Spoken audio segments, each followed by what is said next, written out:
Why is Goblin Piledriver never sad? Because he has protection from the blues.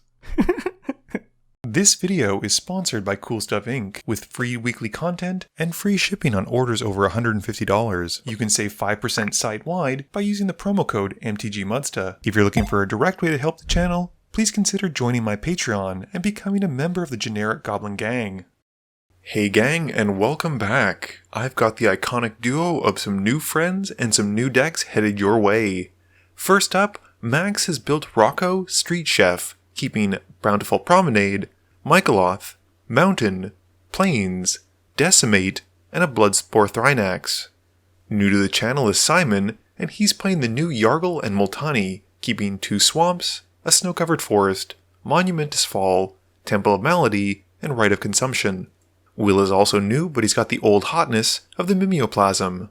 He keeps Temple of Mystery, Woodland Cemetery, Llanowar Wastes, Champion of Wits, Rise of the Dark Realms, Consuming Aberration, and an Urborg Lurgoyf. Last but not least, Nick is playing his Kyodai deck with a sweet twist, and it's based around battles.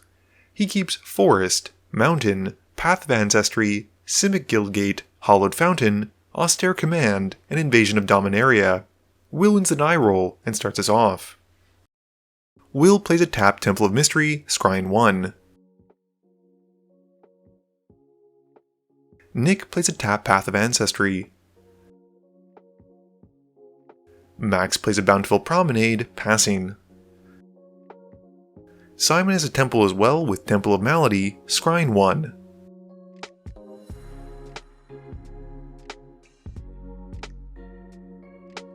Will continues the trend of playing temples with Temple of Deceit, Scrying 1, and keeping it on top.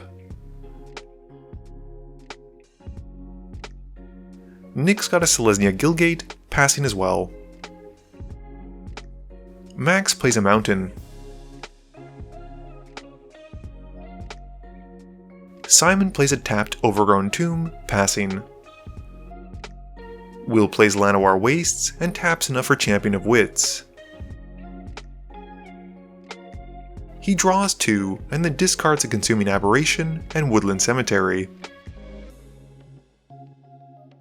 Nick plays out a Hollowed Fountain, taking 2 so it comes in untapped. He pays 3 for Invasion of Segovia, and as it comes in, has Simon defend it.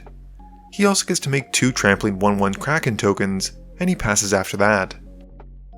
Max plays a Plains and taps enough for Rocco.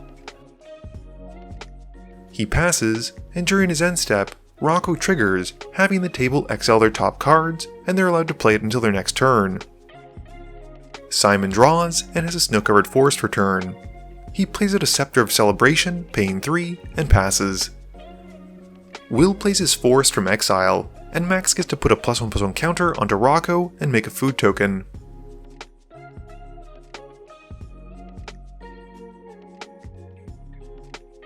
Moving to combat, the champion hits Simon for 2. In his second main phase, Will then casts an Urborg Lurgoyf, kicking it for a blue and a black. It comes in and mills him for 6. Nick plays a Mountain and goes to attack his battle with the Krakens. Simon marks it down by 2, and Nick then passes. Max plays a Sunpetal Grove that he'd exiled with Rocco during his last end step, adding a counter to his commander and making a food token. He then goes at will with Rocco, dealing some commander damage. After combat, Max casts a Bloodspore Thrinax but doesn't devour anything.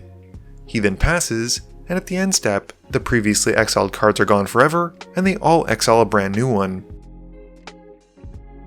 Simon draws for turn and plays a Swamp. He casts Corozda Guildmage from exile, giving Max another Rocco trigger, and Max has the counter go into the Thrinax and makes a food. Simon then passes.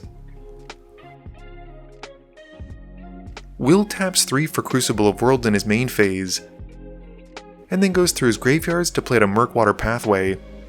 2 mana then gets him an Arcane Signet, and he goes to combat. He swings both creatures at Nick, and before moving to blocks, Nick flashes out Kyodai. Upon entering, he gets to make one of his Kraken tokens indestructible until Kyodai leaves. Nick then blocks the Lurgoyf with Kyodai and takes 2. Nick draws her turn and goes straight to combat. He swings Kyodai at the battle to finish it off and exiles it. He casts the other size, Catus, Sea Tyrant of Segovia.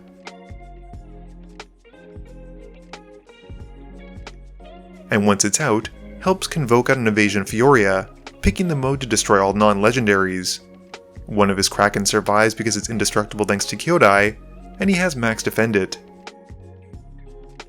In response to the destruction though, Simon casts a Rushed Rebirth and targets the Guildmage.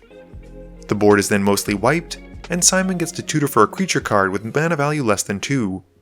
He goes to find a Deathrite Shaman. Max's Rocco also gets a +1/+1 counter from Nick casting the Battle from Exile. And Nick then plays a Forest and passes, getting to untap 4 creatures on his end step. Max plays a Plains and taps 5 mana for Mimeoplasm, not devouring anything as it enters. He passes, and everyone's card that was exiled last turn is exiled forever, and they all exile a new one. Simon plays a Snow-Covered Forest for turn, and uses the Deathrite Shaman to exile land from Will's graveyard. He uses that mana to help cast Yargle and Multani, and passes after that. Will plays an island from his graveyard thanks to the Crucible, and then casts from exile the Sire of Stagnation. This gives Max a Rocco trigger, and Max puts the +1/+1 counter onto Mimeoplasm and gains a food token. Nick draws and plays City of Brass from his hand, exiling his top 2 cards while Will draws 2 cards from the Sire seeing a land come in. Nick then plays an Archpriest of Shadows, and has the backup trigger go on Kyodai. Moving to combat, he swings his commander at the invasion, which is just enough to take it out. Nick then casts the other side, Marquesa, Resolute Monarch. He then passes, and untaps up to 4 creatures during his end step. Max makes 2 Saproling tokens on his upkeep from the Mimeoplasm trigger, and then plays a Sungrass Prairie, exiling his top 2, and Will draws 2. Max follows up with his Yang Yu, Wildcrafter, which is his card from exile, so he adds another counter onto the Mimeoplasm and makes another food token. He then downticks the Walker to add another +1/+1 counter to the Mimeoplasm. Moving to his end step, the table exiles their last card from exile, and then exiles a new one thanks to Rocco. Simon draws and gears up his commander with a Scepter of Celebration. This gives them the much needed trample, not to mention a decent little boost in damage. He swings at Max with Yargle Multani, and Max taps 3 for Chaos Warp, targeting Simon's commanders. Simon is ready though, effectively countering it by giving them Hexproof with a Heroic Intervention. Max just decides to then take the full hit, losing 20, which is half of his life total. Simon also gets to make 20 Citizen tokens from connecting. In his second main phase, he taps the Deathrite Shaman to exile a land from Will's graveyard, making a black mana, and uses it to help cast Kaya's Ghost Form, putting the enchantment onto Yargle Multani. He then passes through his phases, and Will casts an Entomb during his end step. This lets Will go and find his own copy of Yargle Multani, putting them into the graveyard. Will draws for turn, and plays a Drowned Catacomb. He's got enough now to cast Mimeoplasm, and as it comes in, exiles Champion of Wits to have it come in as a copy of it, and exiles Yargle Multani so it comes in with 18 +1/+1 counters. Will then resolves the champion trigger from entering, drawing 20 cards and discarding 2. After he's done all that, Will then casts an Invasion of Amonkhet, having Max defend it. This has everyone milling 3, his opponent's discarding 1 card, and he draws a card. Will then has to start the arduous task of discarding down to 7, and passes to Nick while doing so. Nick loses 1 on his upkeep to Marquesa, drawing from her trigger, and then for turn. He goes to combat, swinging Kyodai at Simon, who takes the hit. Nick then casts an Invasion of Dominaria, gaining 4 life and drawing a card, and has Simon defend it. He then taps some creatures to help convoke out a sudden disappearance, which he'd exile to Rocco. He exiles his board, and then lairs it, and then it all comes back during his end step, but mostly on the battle sides. He lairs the triggers to resolve Kyodai's ability first, making the Archpriest indestructible, and gives Kyodai the backup. He then resolves the wipe, choosing both modes to destroy everything with Invasion of Furia. He then makes 2 Krakens from Invasion of Segovia, and finally gains 4 more life and draws another card from Invasion of Dominaria. Yargle Multani also come back thanks to Kaya's ghost form, and after that, Nick passes. Max draws and casts an Atlan Jackal that he'd exiled during his last turn. He moves to combat and hits Will for 2, and goes to find a mountain from the Jackal on damage trigger. He then downticks his Planeswalker to add a +1/+1 counter to the Jackal, and passes to Simon. Simon draws and equips Yargle and Multani once more with the Scepter of Celebration. He swings his commander this time at Will, who takes the full hit for 20. Simon then makes 20 citizen tokens, and passes after that. Will draws for turn, and looks through his graveyard. He thinks he's got a pretty good line, but first plays a command tower from his graveyard thanks to the Crucible. He then taps for 2 green and 2 black, bringing out Jared, Golgari Lichlord. He then taps 1 black, casting Reanimate, and targets the Lord of Extinction in his graveyard. It comes in with Will losing 5 life, and they count up the amount of cards in all graveyards. It's well over the 42 required to finish off the table, and Will has just enough mana to activate Gerard once the Lord is out, and flings the creature at his opponents to win the game. Game review time. So that was one of the more classic, or at least what I consider classic, commander finishes.